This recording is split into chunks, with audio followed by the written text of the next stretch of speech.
지금 목마르십니까? 정말로 목마른 사슴이 시냇물 찾는 것처럼 우리의 영혼이 하나님을 좀 이렇게 찾았으면 좋겠다라는 마음으로 지금 목마르십니까? 이런 제목을 한번 정해 보았습니다. 오카는 목사님이 소천하셨는데 예전에 황홀한 구원이라는 그 로마서 강의 책을 내셨습니다. 그 중에 있는 내용을 제가 한번 읽어드리고 설교를 시작하도록 하겠습니다. 우리는 복음을 다시 들어야 한다. 놀랍게도 오늘날 교회 안에는 복음을 들어야 할 사람이 많다. 복음을 제대로 배우지 못한 이들, 구원의 감격을 한 번도 맛보지 못한 이들, 들어도 감각이 없는 이들, 심지어 잘못된 복음에 익숙해진 이들이 어디 한두 명이겠는가. 이런 사람들은 모두 로마서를 펴들고 자신의 죄인됨을 실감나게 볼 수 있어야 한다. 십자가에 달리신 예수 그리스도께 더 가까이 나아가 그분을 만나야 한다. 위대한 믿음의 능력을 발견해야 한다. 하나님의 무궁한 사랑에 자아가 온통 침몰하는 체험을 해야 한다. 성령께서 길어 올리시는 시원한 생수로 메마른 심령이 물든 동산처럼 바뀌어야 한다. 이러한 은혜가 없다면 답답하고 목이 타는 영혼이 어디서 힘을 얻을 수 있겠는가? 이 병든 세대를 무슨 방법으로 치료할 수 있겠는가? 이런 책 내용을 제가 좀 발췌해서 읽어드렸습니다. 여러분, 이렇게 쩍쩍 갈라진 땅에 물든 동산처럼 계속 물이 공급된다 그러면 저기가 그냥 정말 물된 동산이 될 거예요. 저렇게 말라 비틀어지는 땅이 아니라 모든 나무들이 자라고 채소가 풀이 자랄 수 있는 아름다운 땅이 될 것입니다. 오카노 목사님이 무슨 얘기를 했냐면 하나님의 무궁한 사랑에 자아가, 그러니까 내 자신이 온통 침몰하는 체험을 해야 한다. 하나님의 이 사랑에 압도되는 이 이야기를 하고 계십니다. 오늘은 목마름에 대해서 함께 살펴보겠는데요. 목마름의 표준 국어 대사전에 이렇게 쓰여 있습니다. 목마름의 사전적 정의가 물 따위를 몹시 먹고 싶어하는 상태. 두 번째는 어떠한 것을 간절히 원하는 것. 목마르십니까? 저는 설교하다가 목이 말라서 좀 물을 마셔야 돼요. 목이 막 입이 짝짝 갈라져서 그렇지 않으면 잘 이렇게 말이 나오지 않습니다. 물 따위를 몹시 먹고 싶어하는 상태가 목마름이라고 정의가 되어 있고, 그리고 어떠한 것을 간절히 원하는 것이 목마름이라는 두 가지 정의가 사전적 정의가 있습니다. 출애굽기 17장 말씀 먼저 한번 1절부터 3절인데 제가 읽겠습니다. 읽으면서 설명해 드릴게요. 이스라엘 자손의 온 회중이 여호와의 명령대로 신 광야에서 떠나 그 노정대로 행하여 르비딤의 장막을 쳤으나 백성이 마실 물이 없는지라. 출애굽기 17장 1절 말씀 보면 홍해를 건너고 나서 이제는 그냥 자기들의 원함으로 출발한 것도 아니고 여호와의 1절에 보면 온 회중이 여호와의 명령대로 신 광야에서 떠나 이제 출발을 합니다. 그리고 르비딤의 장막을 쳤는데 마실 물이 없는 거예요. 2절 말씀 보겠습니다. 백성이 모세와 다투어 이르되 우리에게 물을 주어 마시게 하라. 모세가 그들에게 이르되 너희가 어찌하여 나와 다투느냐? 너희가 어찌하여 여호와를 시험하느냐?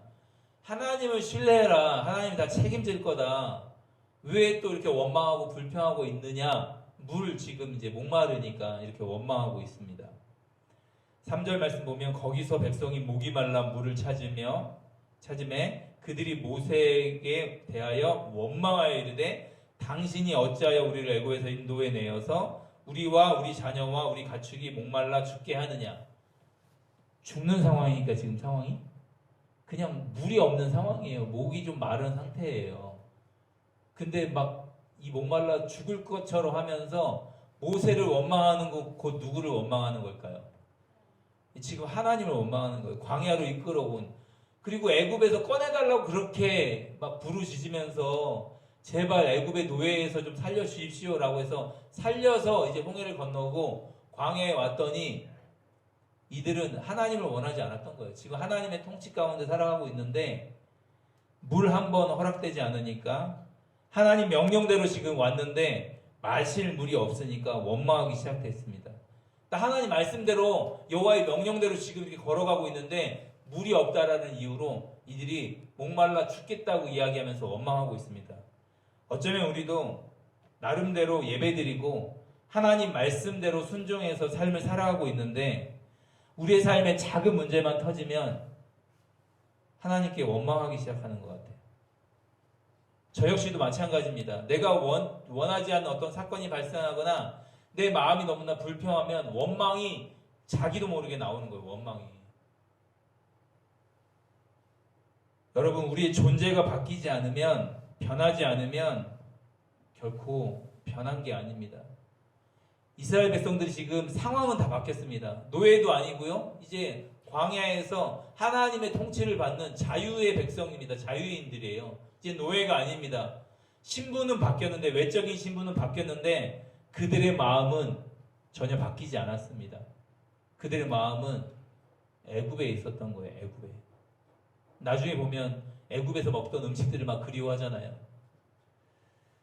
여러분, 하나님의 말씀대로 순종하고 때로는 저같이 사역도 하지만 목마름이 있습니다.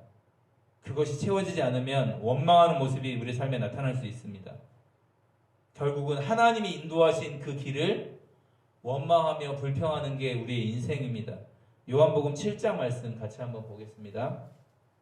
37절, 38절 말씀인데요. 명절 끝날 곧 큰 날에 예수께서 서서 외쳐 이르시되 누구든지 목마르거든 내게로 와서 마시라. 나를 믿는 자는 성령의 이름과 같이 그 배에서 생수의 강이 흘러나오리라 하시니. 아멘. 요한복음 7장에 보면 명절 끝날 곧 큰 날에, 지금 초막절을 말하고 있습니다. 일주일 동안 절기를 지키는 초막절 행사에 그 끝날에 예수님께서 누구든지 목마르거든 내게로 와서 마시라 하는 거예요. 일주일 동안 계속 예배드렸던 사람에게 주님이 내게로 와서 마시라. 너희들 예배를 드리고 매일매일 예배를 드리지만 너희들의 존재의 목마름이 채워지지 않잖아. 수많은 형식을 지켰고 절기를 지키며 예배를 드렸지만 너희들 영혼의 목마름이 채워지지 않잖아. 누구든지 목마르거든 내게로 와서 마시라고 예수님이 말씀하시는 거예요. 그래서 38절에 보면 나를 믿는 자는 성경의 이름과 같이 그 배에서 생수의 강이 흘러나오리라 말하는 것입니다. 이 초막절 행사는 무엇이냐면 일주일 동안 계속 초막절을 지키는데 물을 길러다가 제단에다 막 계속 붓는 절기입니다. 그러니까 물을 기르는 이 초막절 행사에 주님이 목마름 이야기를 하는 거예요. 누구든지 목마르거든 너희들 일주일 동안 물을 길러다가 제단에다 막 부었지. 그런데 그것으로 너희들 영혼이 채워지지 않아. 나를 믿는 자가 그 배에서 생수의 강이 흘러나올 거야. 형식을 잘 지키고 11조를 하고 그 조상들이 만들어 놓은 전통을 지키고 바리새인처럼 말씀을 철저하게 문자 그대로 지키는 그게 우리의 영혼을 채우는 게 아니라 예수님을 믿는 게 우리의 영혼의 목마름이 해결된다고 주님이 말씀하시는 것입니다. 여러분, 수없이 예배드렸던 자들에게 목마름을 이야기하고 계시는 거예요. 이때 예수님께 누가 나올 수 있을까요? 예수님께서 크게 외칠 때 누가 나올 수 있을까요? 목마른 사람이 나올 수 있습니다. 여러분, 지금은 말씀의 홍수 시대에 살아가고 있습니다. 그런데 홍수의 특징이 뭡니까? 마실 물이 없어요. 그렇게 물이 차고 넘치는데 마실 물이 없습니다. 마찬가지로 우리가 그냥 유튜브만 들어가도 좋은 설교를 워낙 많이 들을 수 있습니다. 그런데 목말라하고 있습니다. 우리 영적으로는. 진짜 예수님을 믿으면 그 배에서 생수의 강이 흘러나온다고 주님이 말씀하셨습니다. 이사야 55장 1절에서 3절 말씀인데요. 1절 오호라 너희 모든 목마른 자들아 불로 나오라. 돈 없는 자도 오라. 너희는 와서 사 먹되 돈 없이 값 없이 와서 포도주와 젖을 사라. 1절 말씀 보면 오호라 너희 모든 목마른 자들아. 목마른 모든 사람은 어디로 나오라고 말씀하고 있습니까? 물로 나오라. 돈 없는 자도 오라. 너희는 와서 사 먹되 돈 없이 값 없이 포도주와 젖을 사라. 그러면서 2절에 어떤 말씀을 하고 계시냐면 너희가 어찌하여 양식이 아닌 것을 위하여 은을 달아주며 배부르게 하지 못할 것을 위하여 수고하느냐. 내게 듣고 들을지어다. 그리하면 너희가 좋은 것을 먹을 것이며 너희 자신들이 기름진 것으로 즐거움을 얻으리라. 인생들에게 말씀하고 있는 거 이사야를 통해서요. 나에게 채워지지 않는 것들을 위해서 그렇게 수고하는 인생, 배부르게 하지 못할 것을 위해서 우리가 그렇게 채우려고 하잖아요. 우리가 명예라는 거, 남들의 인정과 좋은 평판이라는 걸 위해서 일평생을 살아가지만 채워집니까? 명예를, 권력을 아무리 가져도요, 만약에 국회의원이 된다, 거기에 만족하지 못합니다. 시장이 된다, 도지사가 된다, 만족하지 못합니다. 그러면 대통령이 되면 만족을 할까요? 만족할 수 없습니다. 지금 미국은 대통령 됐는데도 취임하는 것부터 지금 머리가 아프기 시작했습니다. 네. 지금 바이든 대통령이 취임식을 해야 되는데 지금 워싱턴을 그냥 아주 2만 명이 넘는 병력들이 지금 감싸고 있잖아요. 그러니까 대통령이 되면 내 영혼이 충분히 내 목마름이 해결되고 만족하는 인생이 아니라 더 큰 깊은 고민에 빠지는 거예요. 그러니까 미국 대통령이 됐다. 그 북한과의 관계, 이 전 세계의 어떤 관계들을 고민해야 되는 자리입니다. 그러니까 명예를, 권력을 아무리 가져도 우리의 영혼의 목마름을 해결할 수는 없습니다.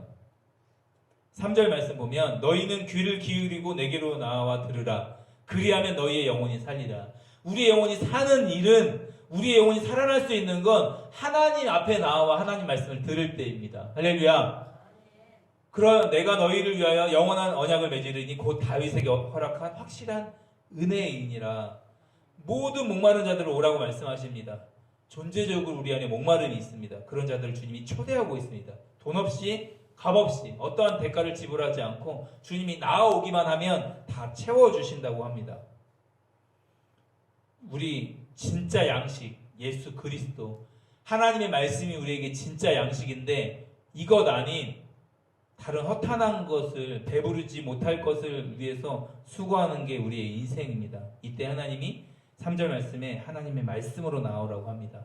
내게 나와서 귀를 기울이고 들으라고 말씀하고 있습니다. 영원한 말씀으로 채우라고 말씀하시는 것입니다. 그러면 우리의 영혼이 살아난다고 주님이 말씀하셨습니다. 우리의 영혼이 살아나는 유일한 길은 하나님의 말씀이 우리의 심령 가운데, 우리의 마음 가운데 들릴 때입니다. 그래서 그 이후에 보면 만날 만한 때에 찾으라, 가까이 되실 때 그를 부르라, 자기의 생각을 버리고 여호와께 돌아오라, 그리하면 그가 용서하리라. 누구든지 나아오기만 하면 주님이 해결해 주신다고 말씀하십니다. 그리고 우리를 반드시 변화시킨다고 주님이 말씀하셨습니다. 그러면 우리에게 필요한 건 목마름입니다. 내가 주님이 정말로 목마릅니다. 하나님 말씀이 목마릅니다. 라는 마음으로 주님 앞에 나아가면 됩니다. 여러분, 우리 인생이 왜 고민이냐면 저도 그랬지만 무엇을 위해 사는지 이걸 잘 모르기 때문에 내가 왜 여기에 살고 있는지 찾아 헤매지만 하나님 말씀으로 나오지 않으면 답을 찾지 못한 채 돈을 위해서, 명예를 위해서, 권력을 위해서, 내가 생각하는 행복을 위해서 살아가는 게 우리의 인생입니다. 우리 학교에서도 그렇게 배웠잖아요. 너 행복하려면 네가 원하는 것들을 다 실현해야 돼. 자아 실현. 네가 원하는 만큼 성공을 해야지 너 행복할 수 있어. 그런데 그 성공이라는 게 세상적인 기준이라는 거예요. 어떤 부나 어떤 명예나 어떤 안정된 이런 삶이 자꾸 성공이나 행복으로 포장을 하지만 그런 것들을 얻는다고 해서 우리 영혼의 행복을 가질 수는 없습니다. 우리의 영혼의 진짜 행복을 가지려면 하나님 앞으로 나와서 하나님 목마름으로 하나님 앞에 나와서 하나님의 말씀이 내 심령 가운데, 내 마음 가운데 들릴 때 우리의 영혼에 진짜 만족이 있고 우리가 진짜 행복, 영원한 행복을 누릴 수가 있는 것입니다. 할렐루야. 그래서 하나님께서 값없이 주시는 그 은혜를 경험을 하는 것입니다. 이사야 44장 2절 3절, 제가 한 절, 여러분이 한 절 같이 한번 읽겠습니다. 너를 만들고 너를 모태에서부터 지어낸 너를 도와줄 여호와가 이같이 말하노라. 나의 종 야곱, 내가 택한 여수르나 두려워하지 말라.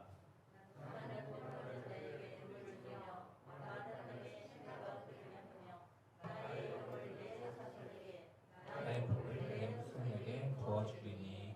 아멘. 2절 말씀 보면 너를 만들고 너를 모태에서부터 지어낸 너를 도와줄 여호와가 이같이 말하노라. 나의 종 야곱, 내가 택한 여수르나 두려워하지 말라.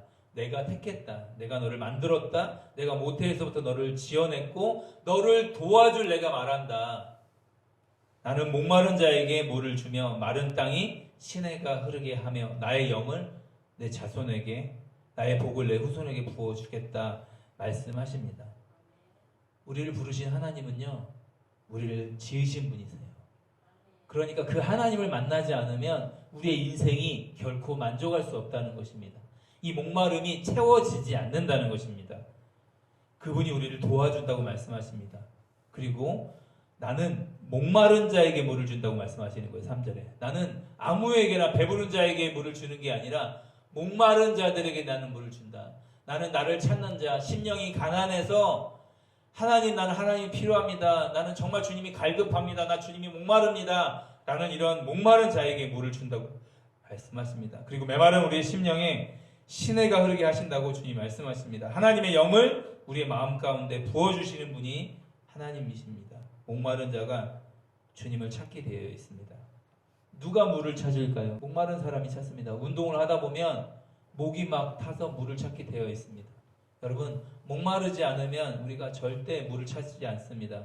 마찬가지로 어떤 사람이 목마른 사람이냐면 저 살 길은 하나님을 만나는 길밖에 없습니다. 저 하나님 밖에 길이 없습니다. 라는 이런 목마름으로 나아오면 하나님 말씀이 들리고 하나님만 찾게 되어 있는 것입니다. 시편 42편 1절 2절 하나님이여 사슴이 시냇물을 찾기에 갈급함 같이 내 영혼이 주를 찾기에 갈급하니이다. 내 영혼이 하나님 곧 살아계시는 하나님을 갈망하나니 내가 어느 때에 나아가서 하나님의 얼굴을 배울까. 아멘. 여러분, 목마른 사슴이 시냇물을 찾기에 갈급한 같이 내 영혼이 주를 찾기에 갈급합니다. 우리 함께 찬양으로 아까 불렀었는데요. 그러면서 2절 말씀에 내 영혼이 하나님 곧 살아계신 하나님을 갈망한다고 표현하고 있습니다. 갈망하고 있습니다. 목마른 사슴이 왜 시냇물을 찾을까요? 여러분, 목마른 사슴이 물을 마시지 않으면 어떤 일이 일어날까요? 네, 사슴의 특징은 물을 먹지 않으면 이 목젖이 달라붙어서 죽게 되어 있습니다. 그러면 목마른 사슴이, 너무나 목이 마른 사슴이 시냇물을 막 찾다가 시냇물을 찾았어요. 그런데 그 사슴을 잡으려고 어떤 총을 들고 그 사슴을 포수가 잡으려고 딱 이렇게 노리고 있습니다. 시냇물을 발견하고 사슴이 먹으러 가다가 그 총을 딱 발견했어요. 총을 들고 있는 사람을 발견했습니다. 사슴이 그럼 어떻게 할까요?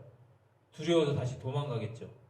그런데 너무 목이 말라요. 시냇물은 가까운데 시냇물은 거기밖에 없어요. 그럼 어떻게 할까요? 그러면 사슴은요, 그 시냇물로 뛰어갑니다. 총을 맞을까 그런 두려움이 있지만 물을 마시지 않으면 어차피 죽으니까 그 시냇물을 향해서 달려가게 되어 있습니다. 여러분, 죽음이 앞에 보여도 내가 너무 목이 마르면 달려갈 수밖에 없습니다.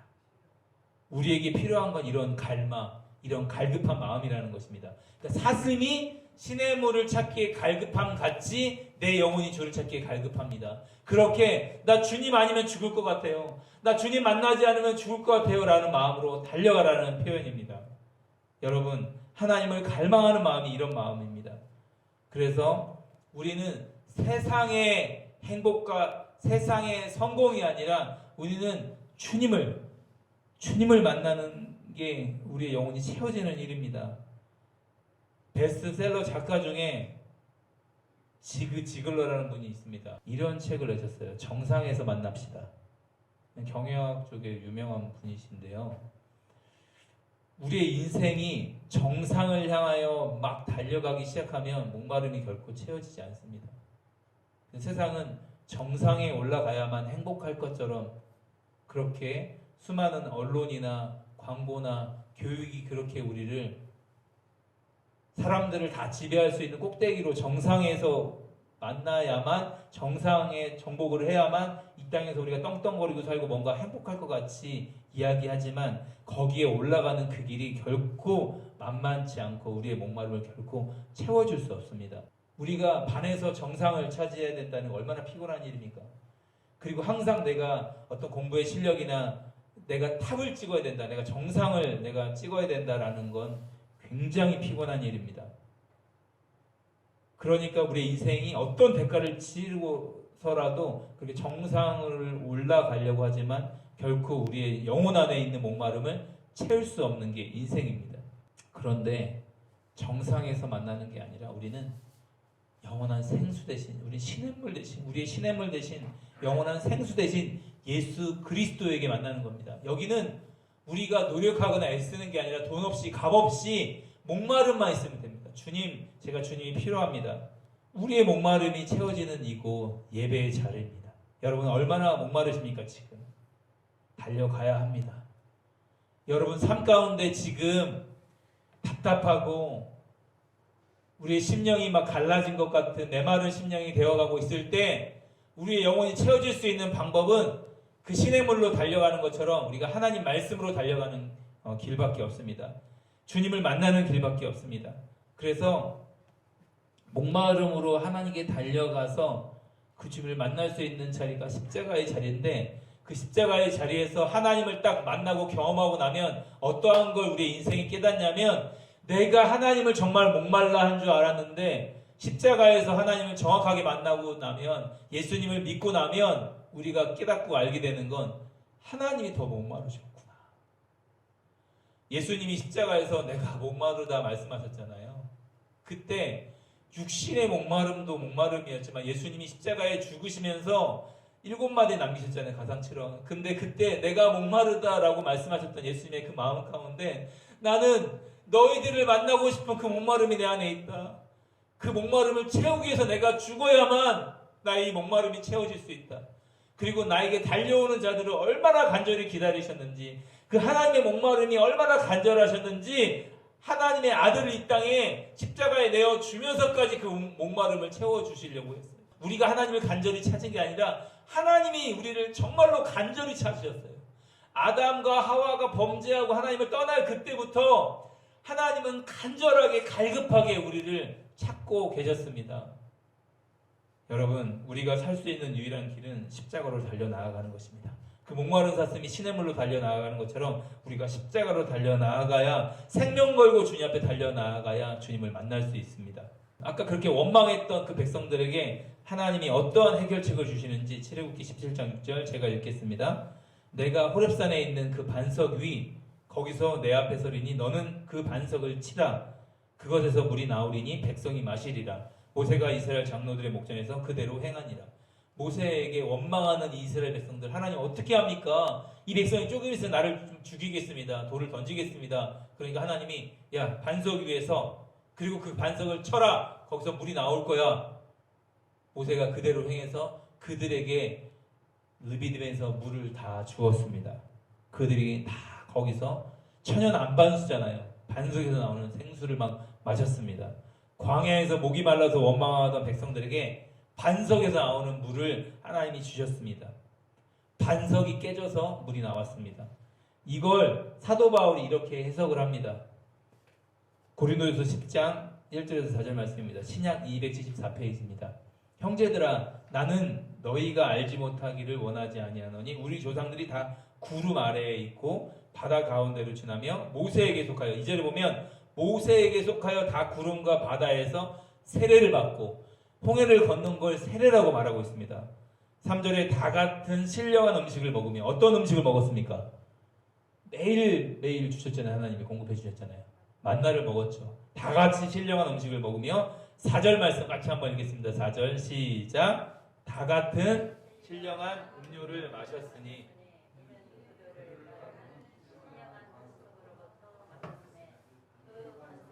곧 그리스도시라. 아멘. 반석이 깨져서 생수가 흘러나왔다 그랬는데, 반석은 누구라고 말하고 있습니까? 사도 바울이 반석은 곧 그리스도시라. 예수 그리스도가 바로 우리의 반석 되신 분이십니다. 할렐루야. 목마른 이스라엘 백성들에게 반석이 깨져서 물이 나왔던 것처럼 우리의 목마른, 이 모든 인류 가운데 목마른 영혼들이 채울 수 있는 유일한 길은 반석 대신 예수님이 십자가에서 자신의 몸을 깨트려 나오는 그 생수를 마셔야만, 그 예수님을 마신다는 건 예수님을 믿는다는 표현입니다. 그 예수님을 진짜 만나고 믿어야만 우리의 영혼의 목마름이 채워지는 것입니다. 할렐루야. 반석은 곧 그리스도라고 말하고 있습니다. 신령한 물은 바로 그리스도입니다. 우리의 인생에서 목마름을 채울 수 있는 건 오직 예수 그리스도이십니다. 그래서 누구든지 목마르거든 내게도 와서 마시라 라고 예수님이 명절 끝날에 그렇게 선포하셨던 것입니다. 여러분, 진정한 이 목마름이 해결되지 않으면 우리는 다른 것으로 채울 수밖에 없습니다. 우리의 심령이 왜 메말라 갑니까? 우리가 왜 답답해 합니까? 우리의 영혼 안에 그리스도로 채우지 않으면 우리는 반드시 다른 것으로 사람의 관계, 내가 추구하는 어떤 재밌는 것들, 내가 원하는 행복의 기준으로 예수님이 아닌 다른 것으로 채울 수밖에 없는 것이 우리의 인생입니다. 그래서 우리의 영혼의 목마름은 예수 그리스도로만 채울 수 있습니다. 어거스틴은 고백록에서 이렇게 이야기하고 있습니다. 1장 제1번 1장에서 오 주님, 당신에게 찬양을 드릴 때 우리에게 기쁨이 있습니다. 왜냐하면 당신은 우리를 당신을 위한 존재로 창조하셨기 때문입니다. 그러기에 우리의 마음은 당신 안에서 안식을 발견할 때까지는 쉼을 누릴 수가 없습니다. 어거스틴이 어머니 모니카의 기도로 그렇게 젊었을 때 방탕하고 타락했던 그가 성자로 나중에 불리잖아요. 성 어거스틴이라고 불리잖아요. 그가 무슨 얘기를 하냐면 주님께 찬양 드릴 때, 주님께 예배 드릴 때 우리에게 기쁨이 있습니다. 왜냐하면 하나님이 우리를 그렇게 지었기 때문입니다. 그리고 당신 안에서 안식을 발견할 때까지, 그러니까 주님 안에서 안식을 발견할 때까지 우리는 진짜 쉼을 누릴 수 없습니다. 그러니까 예수님 믿지 않는 많은 영혼들 여러분 주변에 그 직장 생활 하시면서 사업하시면서 보세요. 그렇게 열심히 인생을 사는데 쉼이 없습니다. 안식을 누리지 못합니다. 진짜 예수님을 만나지 않으면 우리의 영혼에 목마름이 채워지지 않아서 계속 무언가를 더 갖고 더 소유하고 더 성공하고 무언가를 얻어야만 되는데 그걸 찾고 찾아도 만족이 되지 않고 안식이나 쉼이 없는 게 우리의 인생입니다. 왜냐하면 하나님을 발견하지 못했기 때문입니다. 여러분, 하나님이 우리를 복음 앞으로 초대하고 계십니다. 우리의 진정한 목마름을 해결할 수 있는 유일한 길은 예수님 앞으로 나오는 길입니다.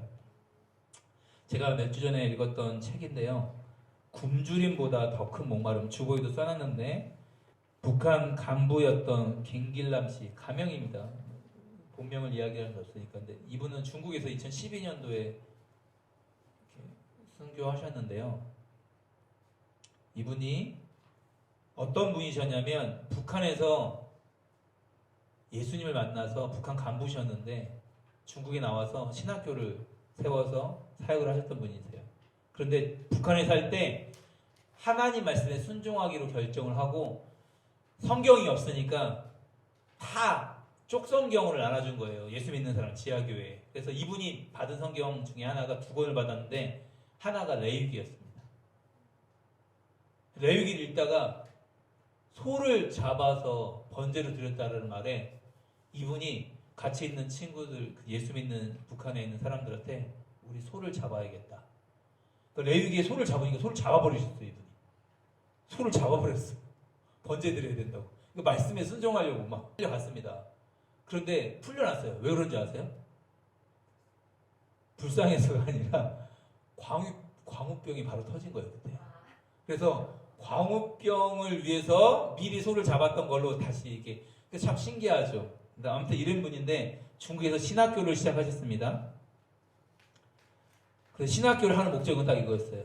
말씀을 가르쳐서 이 신학생들이 다시 북한에 들어가는 일이었어요. 그럼 뻔히 죽어요. 그런데 그 신학생들이 중국에서 그렇게 하나님을 만나고 다시 북한으로 들어가는 거예요. 한 명, 두 명. 그 중에 133페이지에 제가 내용을 좀 발췌했는데요. 별명이었습니다. 반짝이는 도적질 잘하는 사람이었습니다. 도적질에서 손을 떼고 오직 예수 그리스도의 생명을 전파하는 데 힘을 쏟다가 2008년 4월에 성경 강의 테이프를 듣다가 발각되어 그해 6월에 감옥에서 생을 마감했다. 2008년도 4월 달에 성경이 너무 듣고 싶어서 성경 강의 테이프를 듣다가 발각된 거예요. 북한에서. 그래서 바로 2달 만에 감옥에서 생을 고문받다가 마감하게 되었습니다. 그 반짝이라는 이 별명을 갖고 있는 이분의 이야기를 들으며 얼마나 말씀이 갈급했으면, 얼마나 말씀이 듣고 싶었으면 성경 강의 테이프를 듣다가 발각이 됐을까?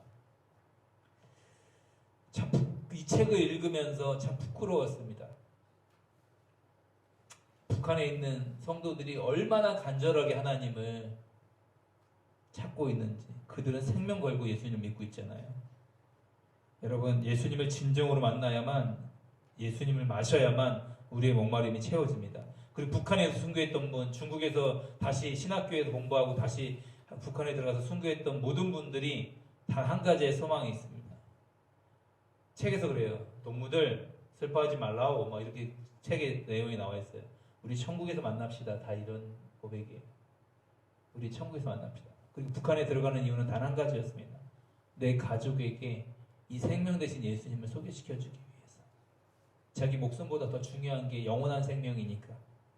내 부모가, 내 형제가 예수님을 모르는데 내가 어떻게 중국에서 편안한 삶을 살 수 있겠냐고 하면서 나 예수님 만났으니까 나 빨리 들어가겠다고.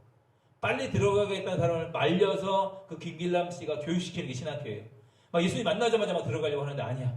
6개월만 더 공부하고 더 성경 배우고 들어가서 많은 사람들을 또 구원시키고 그렇게 하는 게 사역이었습니다. 여러분, 이 시간 우리를 부르시고 우리를 초대하시는 그 하나님께 전부로 나아가는 우리 원월드의 모든 성도님들 되시기를 주님의 이름으로 축원합니다.